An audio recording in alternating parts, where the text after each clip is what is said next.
If immigration agents knock on your door tomorrow morning, most people will make one deadly mistake. They'll start talking.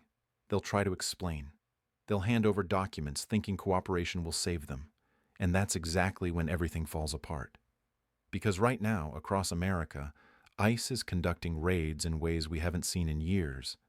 And the difference between staying in this country and being deported often comes down to three simple words that most immigrants don't even know they're allowed to say.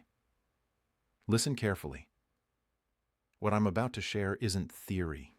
It's not legal advice from someone sitting in an office. This is the reality unfolding right now in cities across the United States. Families are being separated, people with pending green card applications are being detained, and in many cases, it's happening because they didn't understand their rights during those critical first 60 seconds of an encounter. Here's what's changed. ICE operations have intensified dramatically. They're showing up at homes early in the morning. They're waiting outside courthouses. They're even approaching people in parking lots. And they're using tactics that catch people completely off guard. The agents look official. They sound confident. And when someone in a uniform asks you questions, your instinct is to answer. That instinct, unfortunately, can destroy your immigration case before you even realize what's happening. So let me be crystal clear about something. You have constitutional rights. It doesn't matter what your immigration status is. It doesn't matter if you're here on a visa, waiting for a green card, or even if you're undocumented. The Constitution protects everyone on U.S. soil. But here's the problem. Most people don't know how to use these rights, and ICE agents are not going to remind you that you have them. Let's talk about what actually happens during an ICE encounter. First, understand this. ICE needs a warrant signed by a judge to enter your home. Not an administrative warrant. Not a piece of paper with their own letterhead.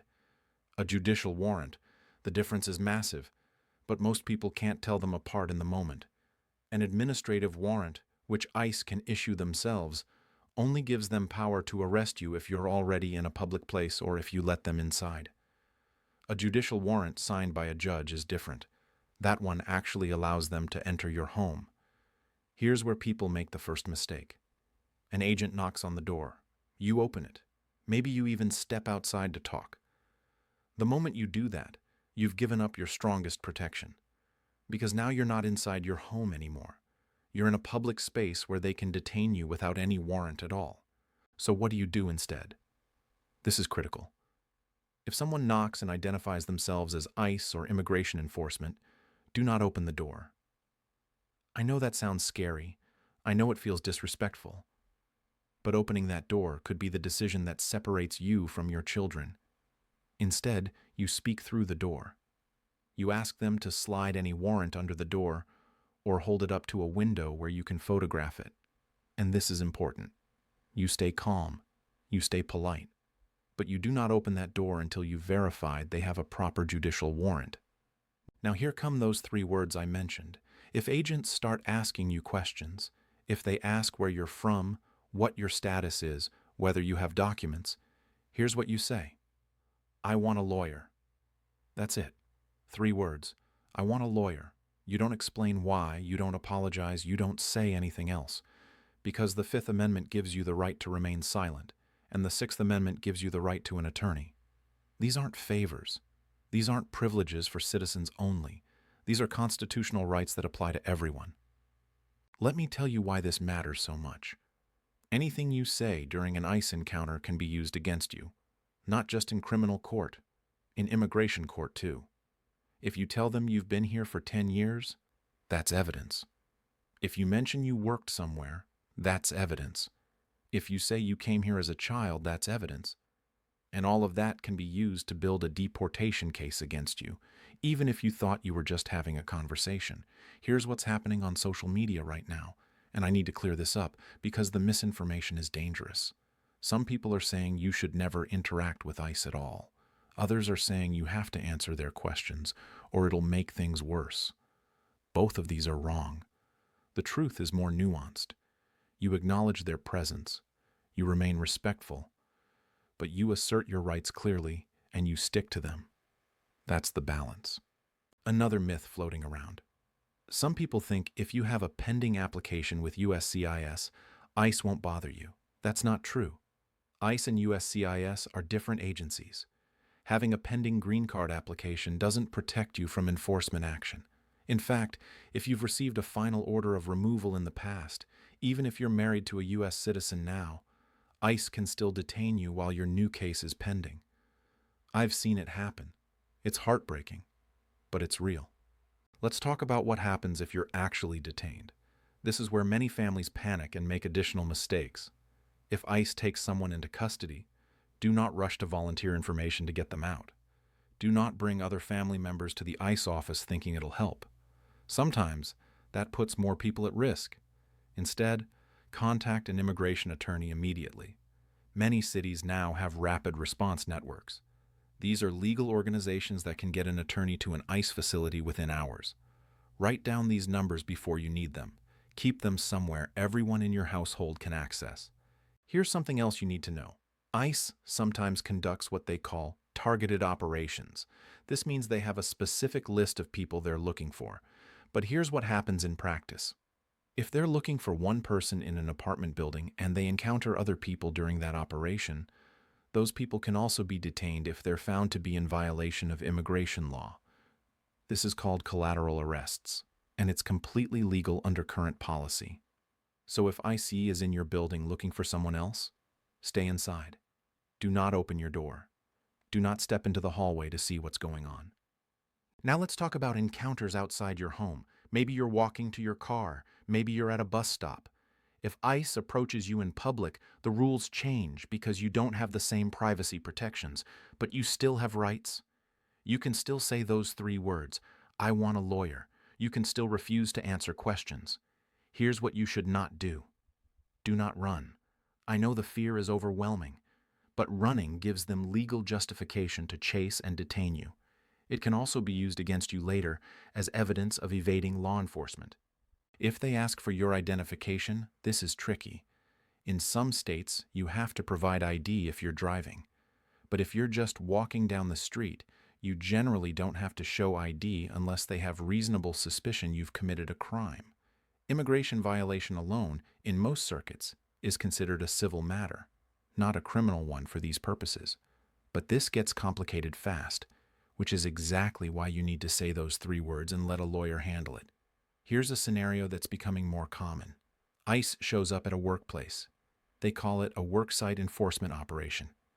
If this happens, employees have the right to remain silent. They have the right to refuse to sign anything without a lawyer present. But many people don't know this.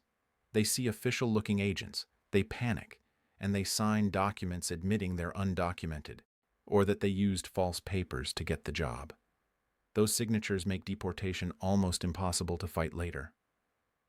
Let me address something important about children. If you have kids, you need to have a plan. What happens if you're detained and they're at school? Who picks them up? Do they know not to talk to immigration agents? In some cases, ICE has actually approached children to ask about their parents. It's devastating, but it happens. Your children need to know they can also say they want to talk to a lawyer. They need to have a trusted adult's phone number memorized, not just saved in a phone that might get taken away. Here's what the government says about all of this. According to U.S. Citizenship and Immigration Services, everyone in the United States has constitutional protections regardless of immigration status.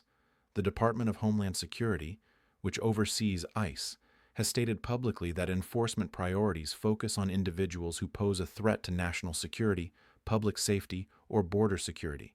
But priorities in practice don't always match, especially during changes in administration. What matters is knowing your rights, so you're protected regardless of policy shifts. Let's debunk one more dangerous myth. Some people think hiring a lawyer makes you look guilty. Actually, the opposite is true. Immigration judges and ICE attorneys expect people to have legal representation. Showing up without a lawyer often means you'll miss critical deadlines, fail to submit proper evidence, or misunderstand what you're being asked. Immigration law is incredibly complex. There are people who've studied it for years and still find it confusing. You're not expected to navigate it alone. So what's your action plan starting today? First, know your rights. Write them down. The right to remain silent. The right to refuse entry without a judicial warrant. The right to an attorney. Put these somewhere visible in your home. Second, prepare an emergency plan. Who will take care of your children? Who has access to your important documents? What attorney will you call? Third, educate everyone in your household. Your spouse needs to know this. Your adult children need to know this. Even your roommates should understand the basics. Fourth, document everything. If ICE comes to your home, try to take photos of any documents they show you. Note the date, time, and badge numbers if you can safely see them. This information can be crucial later. Fifth, stay informed. Immigration enforcement tactics change. Policies shift. What's true today might be different in 6 months. That's exactly why channels like this exist. I'm Joe from US Visa Path, and my job is to keep your American dream safe by making sure you understand what's really happening, not what social media rumors say is happening. These 3 words, "I want a lawyer," could be the difference between staying with your family and being put on a plane. They could be the difference between having time to fight your case and being rushed through a process you don't understand. They could literally save your future in this country. If this information helped you, if it gave you clarity on what to do in a situation you hope never happens, then subscribe to this channel. Because next week, I'm breaking down the new changes to work permit renewals that could affect thousands of DACA recipients. And the week after that, we're talking about marriage green card interviews and the one question that's denying more couples than ever before. Your immigration journey is too important to leave to chance. Stay informed, stay protected, and remember, knowing your rights isn't about being difficult. It's about being smart.